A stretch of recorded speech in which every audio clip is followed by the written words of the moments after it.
Damien ruins horror movies. Hey, welcome back to another episode of Damien Ruins Horror Movies. I'm Damien. If you haven't already, hit like and subscribe.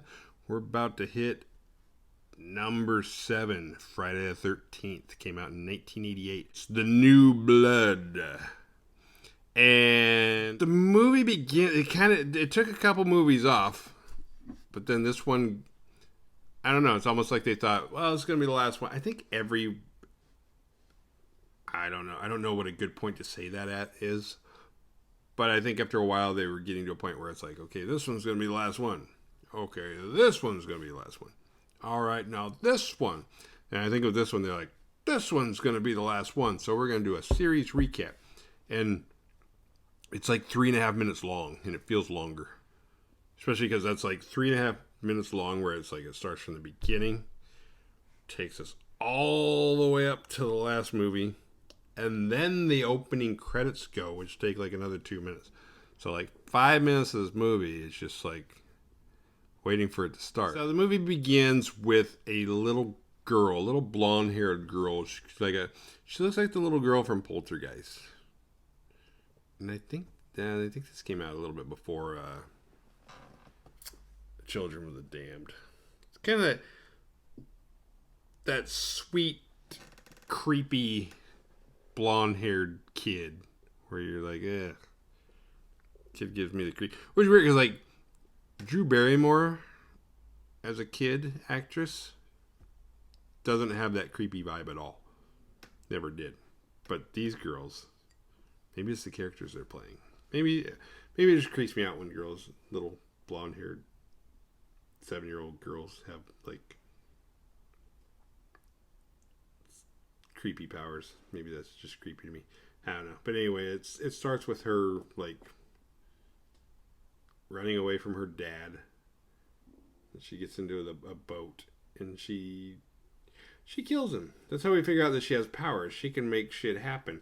We're going to get more on her at the end when it's a war time. So stick around to the end. So we're going to talk about, she's getting an award all right. Oh yeah. I'm going to completely unload on this girl's character when we get to the end of this review. But right now I'm just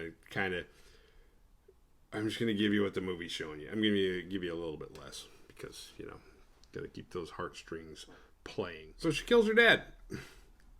And then it's years later, she's still coming to grips with the death of her dad and her powers. And she has a doctor, her mom, and Dr. Bad News Cruz head out to Camp Crystal Lake because that's the scene of the crime. That's where it happened. And so the doctor thinks, well, this is where, this is how we're gonna fix it. We're gonna get to the core. We're gonna get to the meat of it. We're gonna figure out what triggers these. And he also figures out that like if he pisses her off, she gets emotional. That's when she's more. It's almost like he's trying to harness her as a weapon. I'm like, what are you doing? Are you trying to fix her? Or are you trying to just like? It's like what is going on? But she flips out and storms out of the house, out of the cabin. And she runs down to the lake. She's like, I miss you, Dad. I miss you so much. And you died right there. And unbeknownst to her, Jason, his old lingering Larry, floating around. He's been bobbing around at the bottom of this lake since the end of the last movie. He's on that chain attached to that stone. And he's dead. But then she starts using her powers. And we find out it's not just a bolt of lightning that can bring Jason back to life. It's also a mentally unstable woman, which is kind of a metaphor for like love. I felt so dead until I met this crazy bitch. And now I feel alive. And he breaks his chain. And he doesn't go and kill her, which is nice. It'd be kind of a dick move. Like she brings you back to life and you're repay her by killing her. She goes back inside eventually. But next door, there's a group of teens. Of course. Isn't there always a group of teens next door? There's always like two people at the lake, or two groups at the lake. There's the family, like Corey Feldman and his mom and sister. And then there's the teen next door partying who are going to be counselors. But by now we've thrown out the idea of counselors. But now we got the mom and the daughter and the doctor. And what's going on with the mom and the doctor? Anything? Kind of seems weird. Because they seem like they're on the same team. Are they on the same team because they're... Yeah, is she getting a discount? But anyway, next door, this guy Nick, it's his cousin's birthday. His cousin Michael. It's a surprise party for his cousin Michael, who is being lured up there by his girlfriend.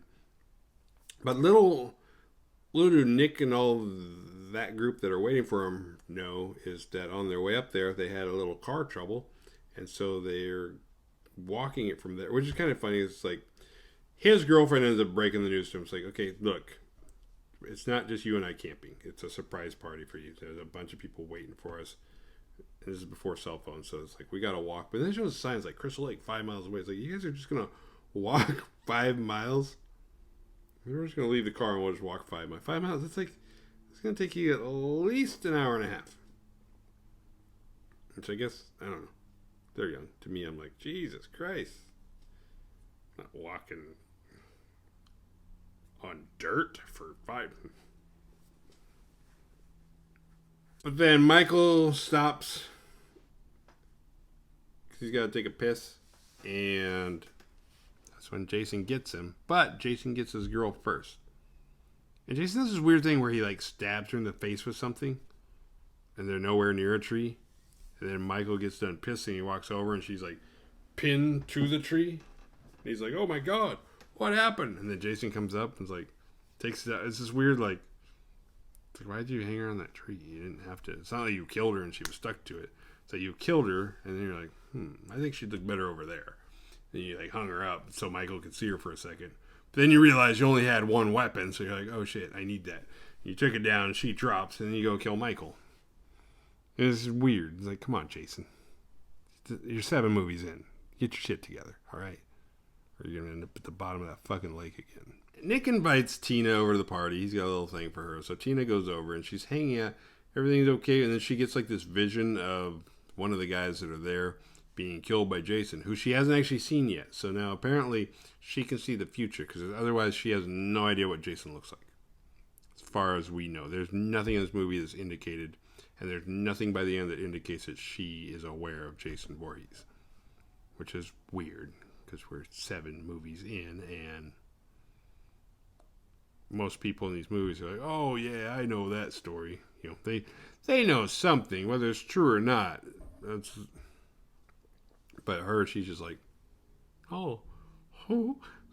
At the sight of that, she freaks out. And I don't know if this is the first time she's ever seen the future, or it's the first time she's ever. I'm going to assume that the only time she can see the future is the same way that she can use her telekinetic powers, and that's when there's something like traumatic. Where it's like, oh, something really bad's going to happen so I can see that. But if something good's going to happen, she wouldn't see that. But anyway, she's just like, drops her drink and storms out of there. Because that's kind of her thing. She just like storms out of the room all the time. And when she gets back to her cabin, you know, good old Dr. Cruz, he can tell that she's upset. But he thinks it's just, he's like, oh, you know what? This is good. This is progress. He's trying to be positive the whole time. Which makes him seem very, he's like, what's this guy's fucking angle? Because he doesn't seem truthful. He's too positive. Positivity and truth are not always hand in hand. And he's just like, oh, you know what you're seeing, that's a manifestation of the guilt you feel about your dad's death. Forget it. Just, you know, hang out with them. Be normal. Be a normal kid. You know, it's like, we're making good progress. And he has little sessions with her where he like tries to piss her off so she'll move shit with her mind. And you start wondering, it's like, whose side is he on? Then some random couple get killed. I think that brings the death toll. Not counting Tina's dad, I think that puts it at about 5. I'm not going to keep track of deaths the whole time. Because when Nick's friends start dying, it gets crazy. But yeah, there's a couple. They're just meat. They're just to keep the killing vibe going for the first hour, because you know how it is. If you're watching this, you've watched enough Jason movies to know that he doesn't really kick it into high gear until the hour mark, and that's when he takes out the main characters. I think he started doing that by about like the third movie, maybe the second movie. I don't think he did it. I think, well, yeah, because his mom was like killing people all the time, like the whole from start to finish. She's like, I'm gonna kill all of you. But Jason was always like, all right, you guys have your fun. He might pick off one or two. But then he'd always like kill people that have nothing to do with anything. And then the last half hour, he's like, all right, it's go time. Like okay, I got my arm warmed up. I'm ready for the real deal. Oh, but this random couple I don't know if this is the sleeping bag scene, because I remember it way more brutal. And it's still funny. I remember it being, and I guess this has to be it in my imagination, or my memory is just, I remember him standing, when I watched this like in 88 or 89, I didn't watch it in the theater or anything, but I swear he pulled her out of the sleeping bag, or he pulled her out of the tent in her sleeping bag, and there was like a tree on this side and a tree on this side. I remember him going, boom, boom, like tree to tree to tree to tree, and like a good 5 times. This one, he just picked her up and whacked her into the tree. And maybe that's how it went down. You know how movies are, where you see them when you're a kid and then you watch them later, like, oh, I totally remember that being different. Like something scatters the truth. Maybe you just talk to your friends about it so many times that everybody had their own version and it just changes your version. But it wasn't as funny. It's still a cool scene, but I think there's more. I know in Jason X they do a little homage to it. It's funny. So Nick and Tina, the next day, they're down at the lake and they have a little heart to heart, because she's upset and he's kind of blah, but they talk and he kind of opens it. He asks her something. He's like, where are you from? She's like, well, where are you from? He's like, oh, and he starts explaining. He's like, well, when I was younger, I kind of ran with a bad crowd and it got a little out of hand, so my dad kicked me out, and so now, going to night school. Like, what's your story? And she's like, she's like, yeah, that guy in there, he's my doctor. I was in a mental institute. She goes ahead and leaves out the most important part about, he killed my dad. That sort of thing. I have powers. She didn't tell him about that shit either. She's just like, She's like, baby says, like, okay, I'll start with mental institute, and then if you're still there, we'll work our way up to the telekinesis. Actually, we'll go to the I can see the future thing, and then you won't really believe that. And then I'll tell you have powers. Then you'll be like, you're full of shit. And then I'll get mad and I'll prove it. And then we'll kind of work our way back to like, and I killed my dad. It's a good plan. It's a good hustle. Never start with the truth. But don't lie either. Right? So then they kiss, and now she's in love. Why do birds suddenly appear every time you are near? Just like me, they long to be close to you. Little do they know that Melissa, who I have not introduced yet, but this movie has, is spying on them the whole time. So now, like, the intimate little secrets they've shared with each other that aren't that intimate, but kind of, she knows all about them. And she has a thing for Nick. And it's not, I don't think it's so much she has a thing for Nick. She is like this goody. So like Nick not being interested in her, that's the challenge, because every other guy there like wants her, so she's not interested in them. She's like, Nick's the challenge. I have to have every guy like me. She's like, who knows what she actually really wants. But she's just kind of, I'll see. Why doesn't he like me? Everybody else likes me. What's his deal? I can fix him. So then later, Tina goes back to that house, the surprise party house, looking for Nick, and he's not there. And so Melissa has told the Army Jacket dude about how she was in an institute and stuff. So when Tina walks in her room, he's got his jacket on backwards, and in front of everybody, Melissa's all, hey, isn't this how they used to wear jackets in the institute that you used to live in? And then Tina just freaks out and storms out of there. If you haven't noticed by now, every time Tina has two reactions to things. One, she uses her mental powers to destroy shit or slightly move it. Or she just runs the hell out of there. She's like, later. Like earlier, she got mad at home. She's at home. She's like, oh yeah, hey, fuck you, mom. She ran over to this house. And they pissed her off. And so she stormed back to the house she stormed out of to begin with. It's like, you just stormed out of two places in a matter of like 10 minutes. I mean, it's probably for the best. You know, if had Carrie just stormed out of that fucking high school in the movie Carrie, you know, a lot of people would still be alive, including Carrie. Yeah, if you got telekinetic powers, just fucking run. Fuck out of there. Figure it out. Oh, but before she ran out, she got like super pissed. Yeah, so she didn't even do it to avoid it. She got super pissed. Melissa's got this pearl necklace that her daddy got her because she's the best daughter in the world. And so she uses her mental powers to break it. And they all go on the floor. She's like, what the hell? It's funny when people like people in Melissa's shoes who like are just being a dick. And then somebody out dicks them. And then they get appalled. They're like, whoa, can't you take a joke? You broke my favorite. And it's like, no, you had it coming. Fuck you. That's how it goes. It goes in both ways. You don't get to just be an asshole and then I'm just like, okay, I'm going to storm out of it. It's like, I'm going to storm out of here, but I'm going to break your shit first. I'm going to break your shit and then I'm going to run the fuck, 45 seconds that way back to my place. And then, I don't know. There. What? So then she goes back to her cabin and gets in a fight with Dr. Cruz. I mean, this girl is crazy. No, she's troubled. But Dr. Cruz, it's almost like he's doing the opposite of ghostlight. It's almost like he's doing the opposite of gaslighting, where it's like he's trying to trick her into thinking that she's sane and normal and everything's going to be okay. And she's trying to convince him, it's like, no, you don't get it. I have these powers. I know I have the power. You know I have the power.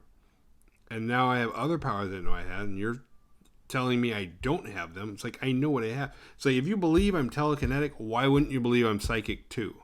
It'd be one thing if I just walked up to a random person and was like, hey, you know I'm telekinetic and I can see the future? They'd be like, the fuck out of here. But it's like, you know I have one. Why is the other a stretch? And he's just like, well, you're making good progress and we need to just keep it under control. Because she thinks that things have gotten worse since she's at the lake. Because his whole thing is to bring her to the lake because that's the scene of the crime where the dad was. And she thinks that ever since we got here, things have just gone to shit and I hate it here. I don't want to be here anymore. And he's like, ever since we got here, things have gotten so much better. It's such a good idea. We need to stay here. And she gets pissed off and telekinetically throws a TV at his head. She misses, but it was still funny because it's an old one. It's an old like block TV. Like that would have hurt. That might have killed him. Then she storms out of there again. She runs into Nick. And suddenly it's dark outside. So to try and confirm her sanity in an insane situation, she asked Nick, do you have a picture of your cousin? Which he happens to have a picture of his cousin in his wallet. There weren't smartphones, so we used to keep pictures of people in our wallets so that when we lost our wallets, we lost everything. Back then, when you lost your wallet, it was a big deal. It still sucks, but it was a fucking big deal back then. It was personal. He shows her the picture. And she's like, yeah, I'm pretty sure he's dead. He's like, what? She's like, yeah, I had a vision. So you're getting to know more and more about me and my little quirks, and I'm pretty sure. So he's like, all right, what should we do? And just then her mom comes, in not so many words, she says, hey, you need to pack your shit. We're getting out of here. Let's go. Or she comes out and says, hey, you need to pack your shit. We're getting out of here first thing in the morning. She's like, all right. And so she's torn. It's like, I want to get the fuck out of here. But at the same time, I like Nick. But, We can become pen pals because it's 1988. Then Dr. Cruz, he storms out. He's like, you know what? I'm going to go get some air.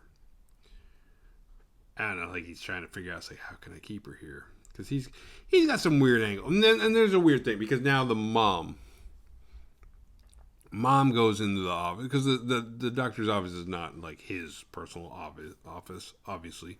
It's her dad's old like study. So she goes in, and I don't know, it's weird because she finds some stuff. It's like, well, how do you know what stuff is his shit and what stuff is your ex-husband's, the dead dad?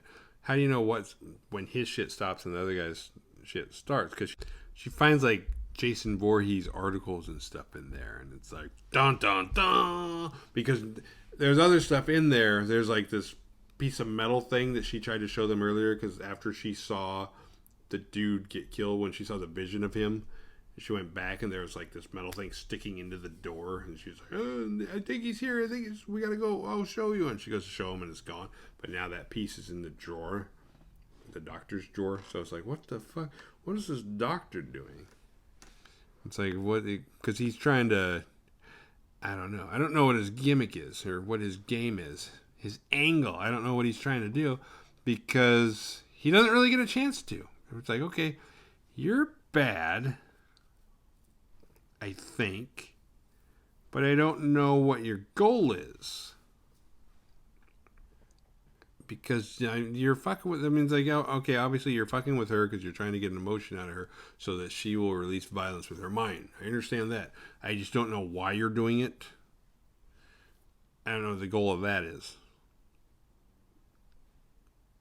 And you know about Jason, and you put yourself here, and what do you, like, unless you thought you were going to bring her here to kill Jason. So Dr. Cruz comes back a little early from his walk. He walks in and he catches Mama looking through all of his stuff, and she like starts bitching at him. She's like, "What is this? What are you doing? I thought you were trying to help my daughter."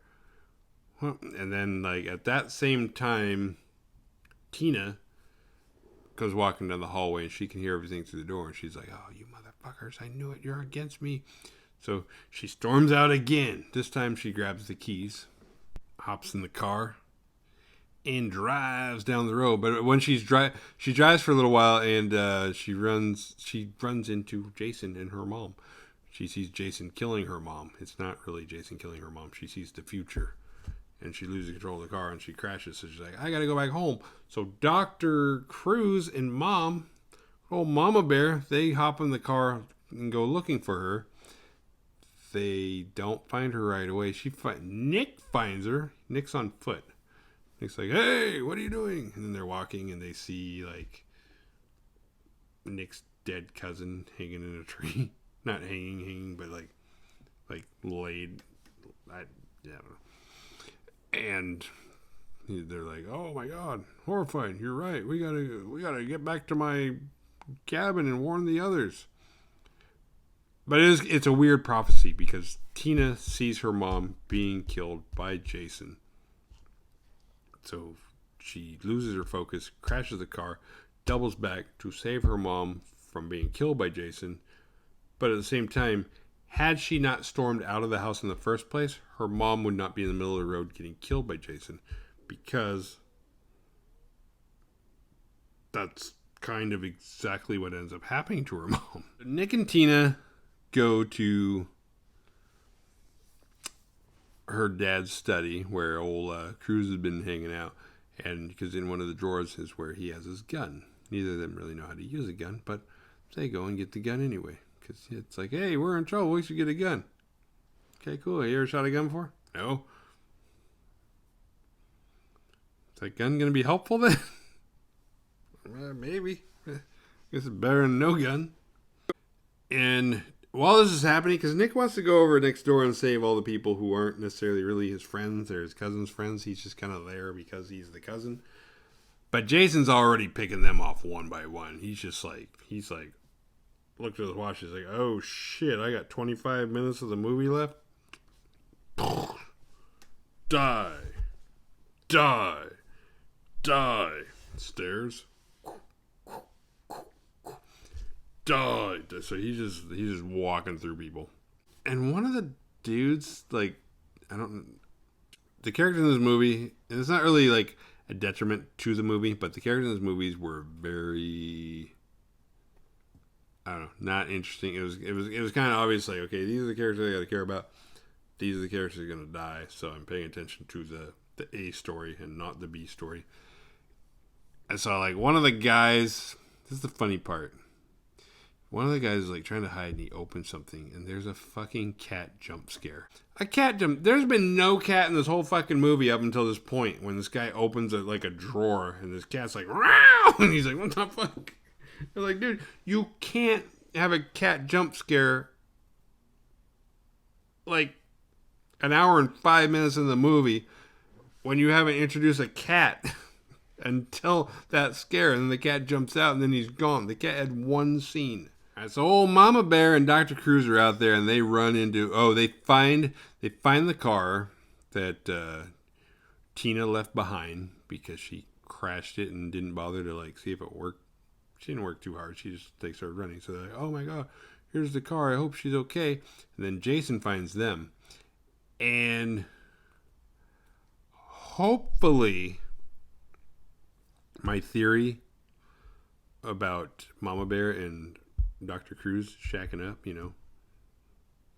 bumping ugly. Hopefully that's not true because if he's been having sex with her the whole time, then the minute Jason shows up, because he totally pulled the old like George Carlin, that old line of like things you never hear. He totally pulled the do what you want to the girl, but leave me out of it, and he just bailed. Mama Bear gets killed. He escapes. He runs off. And eventually he runs into Tina. And Tina starts asking him questions. And so he starts lying. And then Tina's like, she knows he's lying because she's setting up these questions. Like, you're full of shit, dude. Where the fuck's my mom? So, oh, she's fine. She's over there. She's like, no, she's not. And then Jason, like, finds... Like, at this point, it turns into Crystal Lake Weed Whacker Massacre. Because Jason's just, like, ill-prepared. He's grabbing whatever. This is like the most creative he's gotten. And he uses that weed whacker on good old Dr. Cruz. And Dr. Cruz is dead. It's fight or flight. So Tina's like, you know what? Fuck this guy. And she like starts using her telekinetic powers on him. And it's not really doing anything. So she realizes, you know what? I'll just kill him the same way I killed my dad. She starts collapsing all this stuff on him. She collapses the house on him. And it breaks it down, and I think it caught on fire. And she's like, all right, he's done. And then she goes next door, and she sees good old Melissa with Nick. And she's like, oh, what's going on here? Although, I mean, it's like she really just wants to get out of here at that point. She's like, I don't care about you guys. My mom's dead. I got nothing. Nick's the closest thing that I had to anything, and what does that even mean? But Melissa is still... She's like such the one-upper. She's like, oh, you like her because she's psychic? Oh, she's not psychic. She's full of shit and blah. So she's like, and so like, even though the house is on fire, collapsed, and it's like, look out the window. I just killed Jason. Jason was out there. She's like, no, he wasn't. Whatever. And so she goes outside. It's like, I'm out of here. I don't got time for this shit. And she goes out there, and Jason is back, and he's got an axe, and he kills her. He fucking kills her. Tina keeps using her superpowers to kill Jason, and nothing works. So then she's like, I know, I'll summon my dad. She summons her dad back. And like really does, like what she tried to do initially in the beginning of the movie, she does that, only it works. And her dad comes back. And even though Jason's been soggy old fucking seaweed fucking lake foam Jason for this whole movie, dad comes back, hasn't aged a day since the day he died. He just comes back in perfect shape. He's like, oh, okay, I'll kill this motherfucker. And her dad kills Jason. That's more or less how it happened. I know I missed a couple things. She blew him up in the house, but he keeps coming back. Overall, her dad comes back and he looks like he did the day he fucking died. And instead of like just like killing Jason, be like, honey, I missed you. It's just like she loses her dad again. And then this turns into another one of those weird Friday the 13th endings where you're like, because suddenly it like glosses over and it's morning.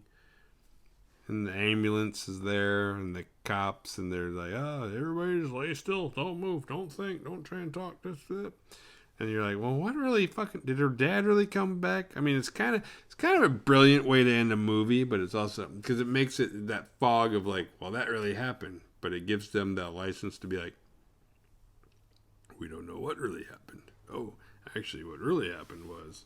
But that's the end. And if you want to call her the final girl, you're wrong. She's not the final girl. And she does not get the Badass Award. She gets the Gilligan Award because she is 100% at fault for this. In every way. This whole movie, we're being led to believe that we're supposed to feel sorry for her. This poor girl. Poor Tina. Poor Tina. Everything's going wrong. People keep messing with her. Her dad died. She killed her dad, okay? And it wasn't like an accident. Because while she killed him, she said, and I quote, I hate you, I hate you, I hate you, I wish you were dead. And then she killed him. She should be in jail. How is she not in jail? She's getting therapy. Everybody's like, oh. If anything, Melissa's the good guy. Melissa sees through her. It's like, this bitch is evil. She killed her fucking dad, and you guys are feeling sorry for her? It's like, no. Tina, you are not a hero. You should have died. Just like your goddamn dad. What did we learn? Survival tips. Don't piss in the woods. Don't hook up with a girl who just got out of the mental institute.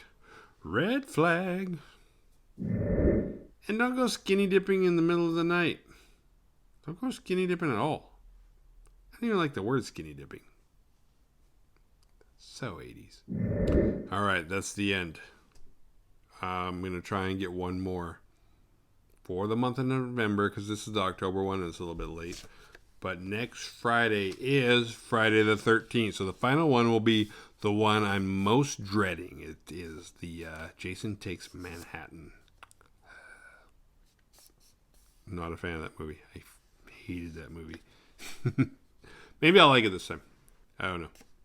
But that will be the final one for a while because I was just trying to do the Jason month. You know, the July, August, September, October, November. So next week we'll conclude November. And now we can get back on track to just doing random movies. Except Christmas is coming soon. Luckily there's not too many Thanksgiving movies. So November is going to be kind of the no theme November. Except the first 2 weeks of I'm going to kill with Friday the 13th. But I do have some extra time so I might kick out more videos, more content. I don't know. Subscribe and you can stay on top of it. Otherwise, I don't know. Just type in movies you like. I mean, you don't have to sit there and watch me talk about movies you never heard of before. That's awkward, isn't it? No? All right. Anyway, thanks. I appreciate all of you guys that watch these. And I will be talking to you soon. Bye.